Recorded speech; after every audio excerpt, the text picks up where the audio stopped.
simply overwhelmed by the love and the emotions that you express on this occasion, Madam President and Mr. Chair of the Board and distinguished faculty and my student friends. It's a very touching moment for me. It's usually a touching moment. For me, it's a especially touching moment. Because suddenly I'm coming from another world. I got lost here. You bring me back to my real world. I feel so comfortable. That's where I belong to. That's where I enjoy being. And the campus always thrills me. By being with the faculty, with the students, with the challenges. This is an exciting world. And then you find your path. How to see things in a clearer way than it was before. That's what the university campus is all about. Taking challenges. Building future. Imagine. I put a lot of importance to the young people and the faculty and campus as a whole. Importance of imagination. I said everybody is telling you learn. That's fine, that's okay. But spend as much time as you do in learning. Imagine. Because imagination is the way which creates the world. If you imagine, I try to emphasize to the young people, if you imagine, it will happen. If you don't imagine, it will never happen. Because you didn't imagine it. So easy. I see imagination gives you the power to unleash yourself. Without that, you are stuck. Stuck with the reality. Reality is not given. Reality is created. We create it. That's what the beauty of the university campus is. Create the next day, next world, where we are. And you don't realize it at the moment. It's fun, wonderful time being in the campus, making friends. But along the way, we are challenging. We are saying, why not? What about this way? And that make it happen. Because you said, why not? If you didn't ask that question, why not? We would have remained the way we were all the time. So that's what excites me when I come back to the campus, when I meet you, meet the young people. Remind me what I am, what I'm supposed to do. One question I raised when I first started teaching in Bangladesh. Said if the university is the reservoir of all the knowledge, that's what one description of the university. All the knowledge of the world is compressed into the university. If so, if all the knowledge is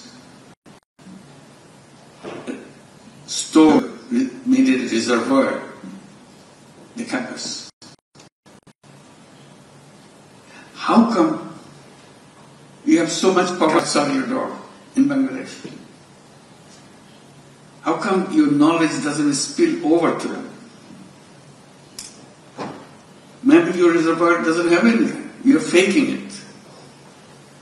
If there's a real thing, it should have come out. Solution would be long found. I said, there should be connection between the people who live outside the campus and the people who are practicing, learning, teaching within the campus. Now, there is distance. You don't want to pay any attention where you are located, who are people around you. Without them, knowledge has no meaning. Knowledge is for people. So you have people just one step outside your campus boundary. They don't know what you do. You don't know what they do. That pained me. I tried to cross the boundary. My colleagues in the campus hated it. They thought you are devaluing yourself. You are a professor. Why should you be with the farmers or the laborers, the shipbuilders? You demean us. I said, no. I said, as a professor, as a teacher, that's my job, to find answers. If I'm not finding answers, teaching is all in the book. You don't need a teacher. You need a teacher because he and she guides you. How can he and she guide you if he himself doesn't know anything? So that's where my journey began. Amazing thing. Gradually, I turned around. I was the teacher in the campus. And suddenly I find myself a student in the village. Every day I'm learning. Years later I found out that's the best university I ever been to. The village women taught me so much. Today, whatever I'm saying, whatever I'm doing, all inspired by them. And very simple thing about life. Simple questions.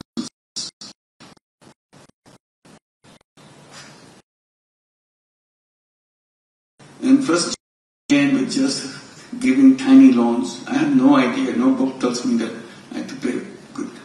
It's because of the necessity of the circumstances. Forced me to take action. Very innocent action. I didn't think it was an academic work I was doing.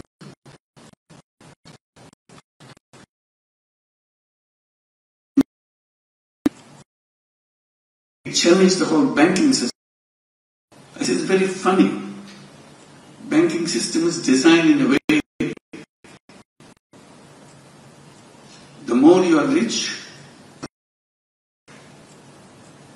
the more you have, the more you get. Suddenly I looked at it, I said, that doesn't look right. The principle should be other way. The less you have, more right you have to get the service. If you are the poorest, you get the highest priority, which is the reverse. And I started challenging that. Bank says, no, that's not the way it works. I said, I know it doesn't work, but it has to work. They said, it will never work. I said, it's working. And that voice I raised again and again. It took a long time to get the attention of the universities around the world. Universities are shielded away. They don't want to get into subjects which are not in the book. And I'm doing something which is not in the book. They think it's a non-academic subject. I say it's very much academic subject. It relates to people's life. If it relates to people's life, it relates to university. So that's the journey led by this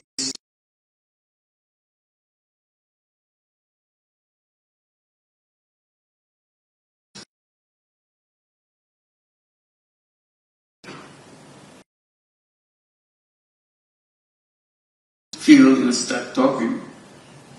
The civilization that we have built today, that we are so proud of the civilization, civilization. I could say it's a wrong civilization. And it's a self-destructive civilization. This civilization will kill us. Oh, how can it be? Look at the prosperity. Look at the way we are conquering everything. We are conquering the world. Yes, but you will disappear. You cannot sustain yourself. I give 3 reasons why we cannot.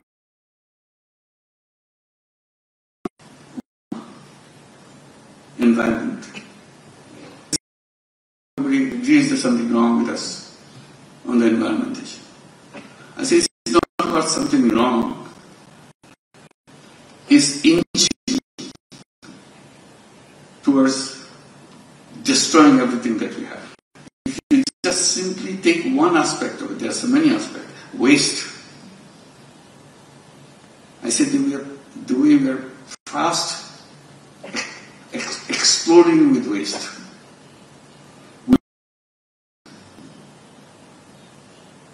There will be no room for human beings, any other will take over. Every day we are creating waste. We are destroying life. I said this is one reason so powerful. Unless you can address that issue that we are going to save this planet, save the environment, we cannot survive. Second issue that this is alone is enough for destroying the civilization and us. The second one brought us into the civilization. We are so proud of it. Wealth. Massive concentration of wealth. Wealth is fine. We are so proud of it. Wealth every day. Where does and we are responsible. We are the people who design all the theories, all the things. We are responsible for this destruction. We put in our economy the critical factor, critical element, maximization of profit. So everybody is trying to maximize profit. And in the principle of profit, the more profit you make, more powerful you get. And all the wealth start coming to you. And you double it, triple it, multiple it. People have less profit, no profit, they're so the continuous force of profit pushes you to get all the wealth to yourself. No matter which country, which economy you take, wealth is fast approaching the people at the top. So few people in the top, a few percentage of people in the top, they accumulate all the wealth the nation has. Very little is distributed down the line. Globally, if you think, total global wealth, is in the hands of few people. You can count them in number, you know them. That is not a tenable system. Simple. It will explode, it will destroy itself. Can we not do something? Of course we can do that if you think about it. Now that we are happy with this, we got our peace, we are happy with it. He got everything, okay, it's not. It's not.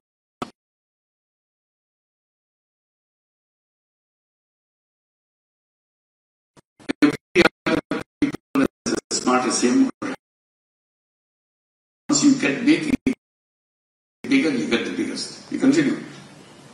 That everywhere is not. So that again, wealth concentration will be creating chaos everywhere. And it will explode. We have no solution for that. Unless we come back to, can we address that? And the third one, which will kill, destroy the whole world, is unemployment. We talk about employment all the time, but work for unemployment. We design technology, powerful technology. Where you need 10 people, now we need 1 people. Where you need 100, we now can do it 2 of them. So what happens to people who are left out? Because technology is moving in that. Now we have the artificial intelligence. We are so happy. You practically don't need any people, so they are so proud. Is it a good news? You don't need any people? An artificial intelligence can design things on their own. I said, oh my God.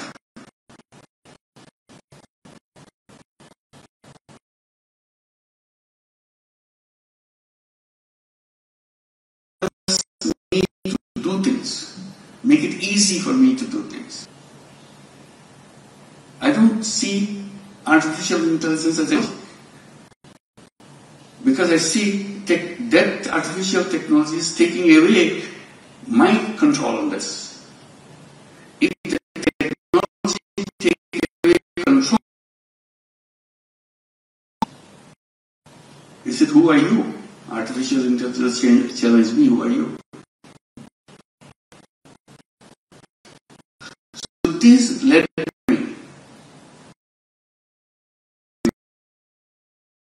130 clubs. Simple idea, we can practice it. Simple idea because we are saying in a personal way, each one of us is a 30 club. Each person make a commitment. I will not do anything which needs to use fossil fuel, plastic. So I'll stay away from it. All the things which damages the earth. I will not contribute to waste. If I have one shirt, I don't need another shirt. Because another shirt is waste. But here we created an economy, buy, fashion, throw away. So you have to counter. So I become a person to save the planet. No waste for me. I do not seek jobs because job takes away my creativity. So unemployment will turn into entrepreneurship.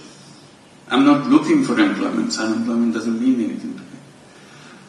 That's how I was born, as an entrepreneur. But the school taught me to learn so that I can get a good job. So my orientation is, if I don't get a job, I'm useless. I'm a failure. I said, that's not true. You are born as an entrepreneur, as a creative person. You see, essence of human being is creativity. If you don't have creativity, you are nothing. Every single person is creativity. But we are so focused on pushing it down. No creativity, just follow the orders. I said, we are not slaves. But our system turned us into slaves. The more obedient I am, more progress I make in my job. I said, the whole purpose of being a human being is totally defeated. So I've been entrepreneur. I can create the world that I want. So these are the 3 zeros. On top of it, another idea came and attached to it. Business for profit maximization. I said, who said so? We'll create business for no profit at all, for no personal profit. Company, business will make profit, but profit will stay with the business, not with the owner. Why I create that? I create business for solution of problems, for a purpose, not for making money. Only purpose in business today is making money. I said, no, that's not what it is. Business is a wonderful tool. But the question is, what do you use it for? You are using it for personal gain. They explained it away by saying, you know what? That's the way human beings are. They are selfish. They want to make money. That's why you have to build a system based on selfishness. Because that's the unique quality of human being, is selfish. I said, you misunderstood human being. Human beings are selfish and selfless. But you cut off the selfless part. You keep only the selfish part. You build the whole world on the basis of selfish part and create a wrong world. If you address it as a human being, selfish and selfless, you would have 2 kinds of business. One is a selfish business, and another is a selfless business. And we encourage to create selfless businesses. Japanese young people love that. Many created big companies now. What we call social business.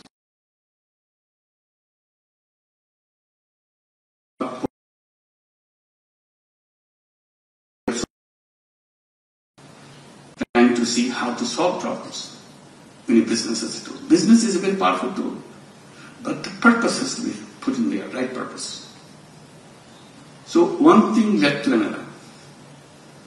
And it all happened because of the interactions, because of the debate, because when I'm taking my students with me to address something, they're raising questions constantly, and I'm trying to find answer for me, not for them, because I don't have the answer. When I have it, I say, shall we try this way? Maybe this will work. And I say, this is fantastic. So whenever I come back to campus, as you did help me to do that, it's an amazing opportunity to look back and enjoy being in the campus. And thank you for giving me this opportunity. Thank you very much. Thank you. Remittance যোদ্ধাদের ঢাকায় বিশেষ ছাড়ে ready flat দিচ্ছে শতভাগ বিশ্বস্ত ও নির্ভরযোগ্য প্রতিষ্ঠান প্রবাসীর সিটি।